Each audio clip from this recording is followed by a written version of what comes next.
Have you bought a planner or planners and didn't actually end up using it? Then this video is for you. Hey lovelies, welcome to my channel The Productive Girl. So this is going to be a helpful guide for you to choose your 2023 planner because there are so many options out there and it's easy to feel overwhelmed and difficult to decide which one to buy or feeling of buying just everything. So in this video, I'm going to share things that you can consider while choosing your 2023 planner. Let's get started.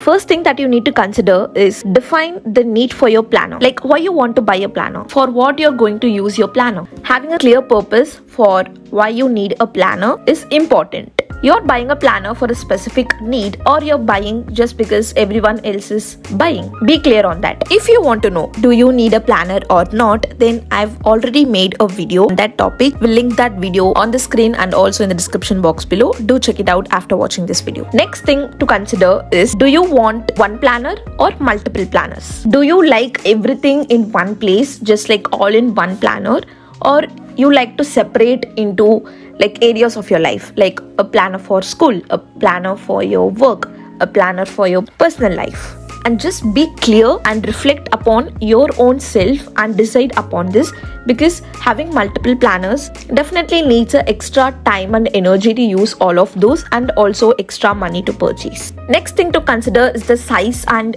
weight of the planner. Like if you want a small, tiny, cute planner, or if you're okay if the planner is bigger in size. And what's the weight that you want? Like if you want to carry it around everywhere you go, wherever you travel, then a small size and less weight planner might be the one for you. Or if you're okay with the big, bulky planner, you're just going to keep it in your desk or in your room, the choice is yours. Okay, next thing to consider is, do you want a dated planners or undated planners? If you want a lot more flexibility and you seem to have like a busy life, you're in a dilemma that can I use a planner consistently every month? You can reflect on this and choose accordingly. If you're too busy to use a planner, then undated planner might helpful for you. If you're busy one month, you can just continue with the next month onwards. But wherein in dated planners, if you miss 1 month, it's kind of no use. Next factor to consider is the format of the planner. So broadly, there are two formats to the planner. One is hardbound planner, another one is spiral bound planners.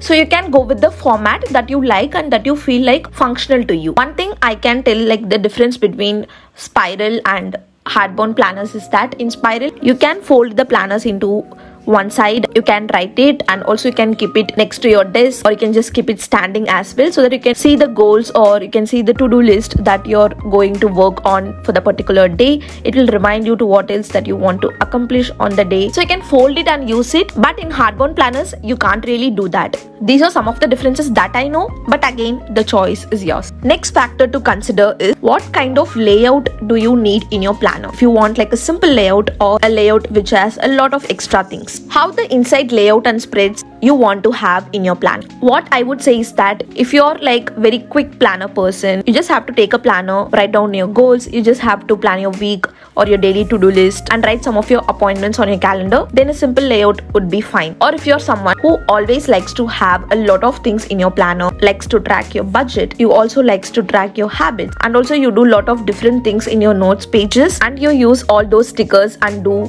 decorative planning, then you can go with the not so simple layout. Next factor to consider is the style and design of the planner. So what kind of design, like the style of the planner you really like the overall overview. If you want your overall planner to be simple, minimal, clean look, less distractive, then you can go for like a minimal planners. But if you're someone who just want your overall planner to be pretty, aesthetic and decorative, then you can go with the not so minimal planners. How the style, design and look of the planner you want to have. Also, what's your daily/weekly layout to look like? Do you like the vertical layout or do you like the horizontal layout? Be clear on that as well. Next thing you can consider is the cover design of the planner. Of course, the cover design is pretty important because you need to like it, as you will look that planner a lot throughout the year. You're going to use it for 12 months. You just need to spark joy and happiness whenever you see that planner, because it helps you to plan your life, plan things, act as your reminder and stay organized and productive in your life. So you really need to like the cover design so that you can pick your planner more often and use it consistently. So the cover page of the planner also you can consider. Next important factor to consider is the cost of the planner or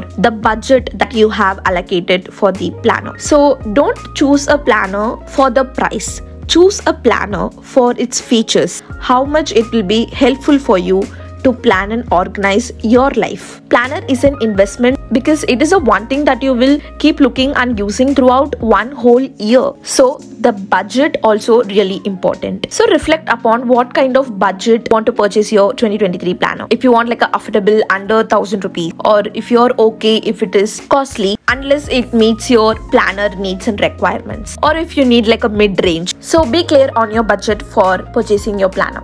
Okay, next tip is put yourself first. You can consume different planner reviews that is on the internet to help you choose your 2023 planner or any planner, but the decision should be yours. So don't compare with others and buy a planner just because some planner is working for them, because it works for others for their lifestyle. It may not work for us, which we have to decide. And also, just because a planner is pretty or from a popular brand doesn't mean it's right for you. Do introspect yourself with all the factors that I mentioned so far, and you will get an idea of what kind of planners that suits you and that you like, and choose the one that fits your liking and preferences. And also do go for like pretty aesthetic planners only if you like using them, because planner is to use for a whole year, not to keep for its aesthetics. So you is important. Put your personal preference first, put yourself first, and think a lot before buying your planner. Introspect yourself, see every details about it, see for yourself if that particular planner will be the right fit for you, for your life,